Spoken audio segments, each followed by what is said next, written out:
there's some shots with the P08 Luger. This thing is iconic. I really think that's the best word to describe it. Unfortunately, this thing has been, I guess, solely associated with Nazi Germany.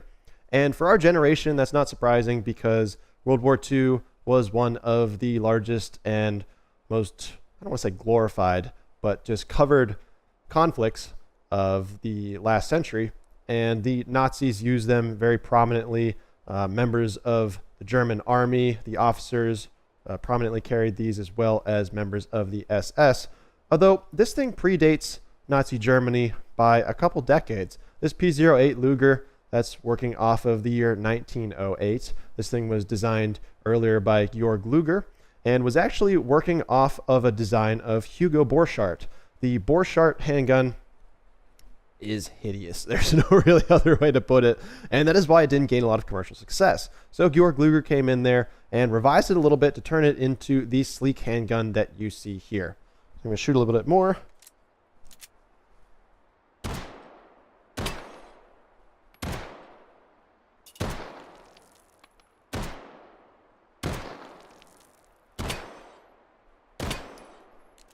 So moving from the Borchardt to this, which became infinitely more marketable, Georg Luger working under DWN, that's Deutsche Waffen- und Munitionsfabriken, a German company. They were attempting to market and sell this to a lot of other nations around the 1900s, the very early 1900s. And one of the countries that they were courting was the Swiss. It went through a couple iterations in order to try and please them. And believe it or not, this thing actually made its way over to the US, where it had gone through trials. Now, this thing is most popularly chambered in the 9x19 Parabellum round. It was also chambered in the 30 Luger, which is a 7.65 caliber round, or it is 30 caliber. And for the United States, they had requested that it be chambered in 45 ACP. Now, I think Americans, whoever's making decisions about the weapons in America, had run some tests and decided that the 45 ACP round was required and did the most damage. And that's why they ultimately adopted the 1911, which fired the 45 ACP round. It never made it through the 45 ACP Luger, never made it through trials in the US, obviously. Otherwise, we would see this thing very differently than the Nazi gun. It would be how funny would that be if this was the Nazi gun being fought against the American 45 Luger? That would have been pretty insane. But I guess if history were rewritten, we wouldn't see it as weird necessarily. But like I said, it had gone through a lot of different iterations. There are a lot of different versions. We will get to a couple of the ones that I have here in the game. But most of the revisions after this design were minor, like changing the magazine release, the tooling, the buttons designs were a little bit different. Some of the finishes were a little bit different. The safety location was a little bit different. But overall, it retained a very similar shape and function. So let's fire one more mag. This thing has a very high rate of fire, and being 9x19, it is very controllable, especially compared to 45 ACP. And a very cool thing about this, you will see right now, prominently shown, is the toggle lock mechanism. This differs drastically from what we are used to today on modern handguns, which is just a slide action.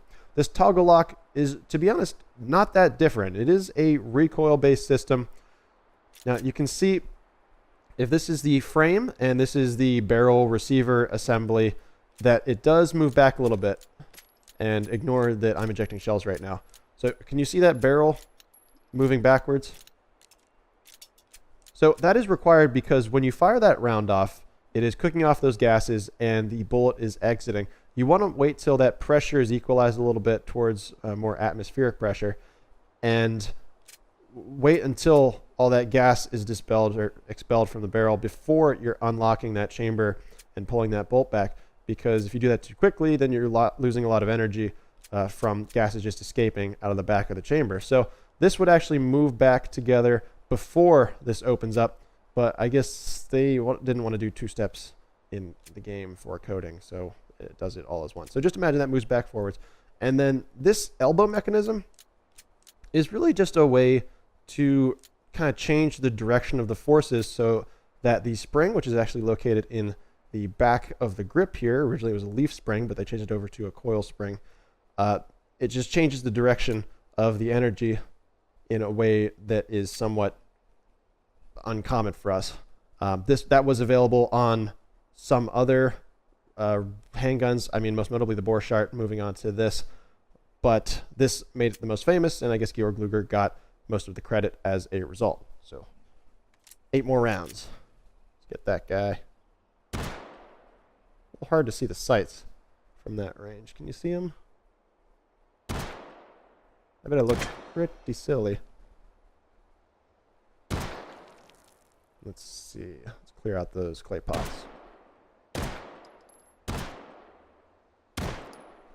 So, there is the P08 version, the one that's most popular, this 4-inch barrel.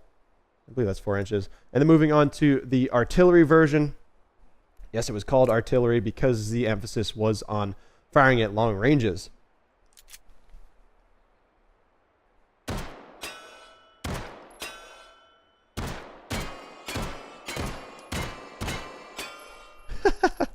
Pretty good.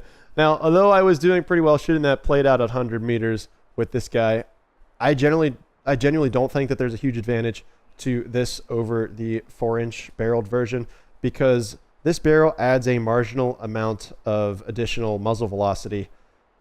One area that it has a huge advantage over this, though, is that because it is a longer barrel and because the front sight post is mounted to the end of the barrel, this has a much longer sight radius. So if you can imagine these two side by side, a 5-degree deviation in aim on both of these will produce a different sight picture. So on this one, 5 degrees of deviation might look like that, whereas on this one, 5 degrees of deviation might look like that. So you can see that your aim, or your visual indication of where you're aiming, changes more drastically the longer your sight radius.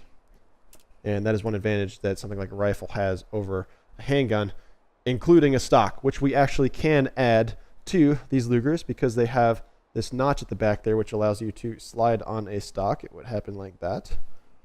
And you now have essentially a carbine.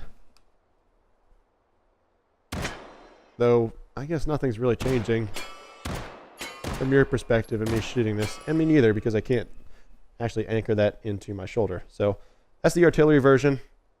This would be given to the Navy sailors who were expected to fire over long distances, I guess from boat to boat or from shore to boat or boat to shore. And as far as how often that happened, I'm unsure. But I suppose it was reassuring for them to know that they had a handgun that was firing a little bit faster than the 4-inch version.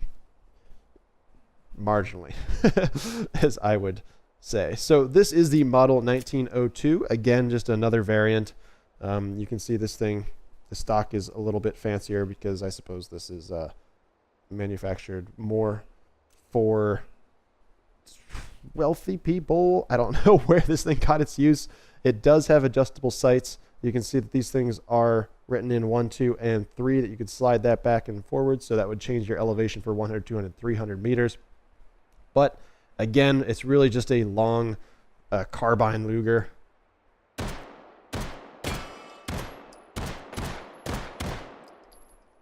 didn't do so well on that one.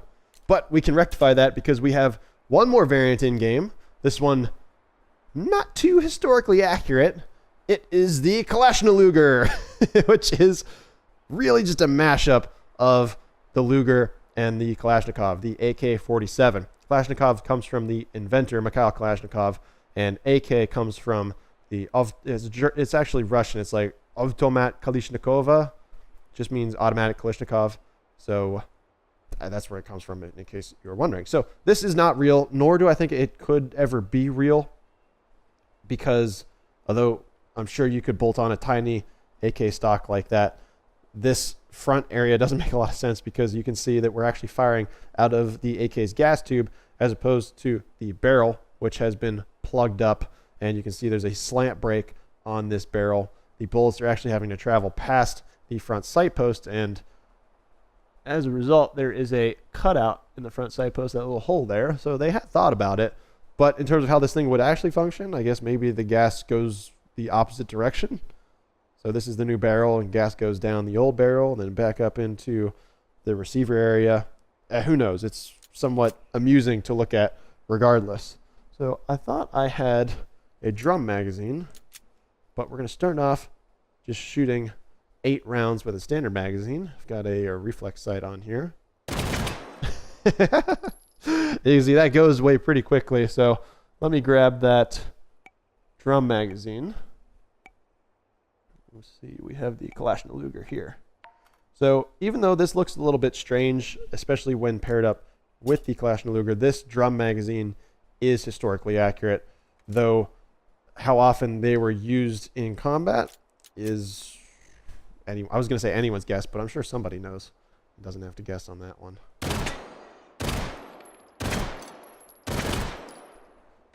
Oh, I thought it was out. Accidental discharge. Actually, I guess that would be a negligent discharge. Negligence, accidental. I guess it's kind of the same thing. Luckily, this is virtual, so we don't have to abide by the same safety regulations that we do in the real world, even though that may be advisable. So let's just dump a full magazine on that red plate. Pretty hilarious, pretty fun. I forgot to mention that this thing does lock back. It doesn't have, let me grab the regular Luger. It does not have a, I was going to say slide release. It doesn't have a toggle lock release anywhere. So when you're empty and you load up the new magazine, you have to just grab the toggle lock at this textured, knurled part up there, pull it back a little, and then let it slide forward. Pretty intuitive, not a problem. But there you have it. That is the Luger and the Kalashnikov Luger, this absurd creation that came out of the crazed minds of the developers. Very iconic handgun, one that I think unjustly is associated just with the Germans because it has a long history before that. I mean, even in World War I and other conflicts that the Germans were engaged in, it didn't really have a lot of buyers. As I said, DWM was trying to get other countries and some forces to purchase them. That didn't happen in huge numbers, so it just ended up in the hands of the German militaries. There you go. Super cool handgun. One that would be very comfortable in anyone's collection because it is, as I said in the beginning of the video, iconic. So thank you guys so much for watching. If you have any comments, please leave them down below so that I know what I can work on or improve. And if you want to see any other guns, let me know in the comments as well, because even though I'm trying to go through all of the guns in game, they're actually adding them faster than I can do videos on them. You can suggest something, and then I'll add that to the front of the list to make sure that that is done sooner rather than later. So again, thank you guys for watching, and I'll see you in the next video.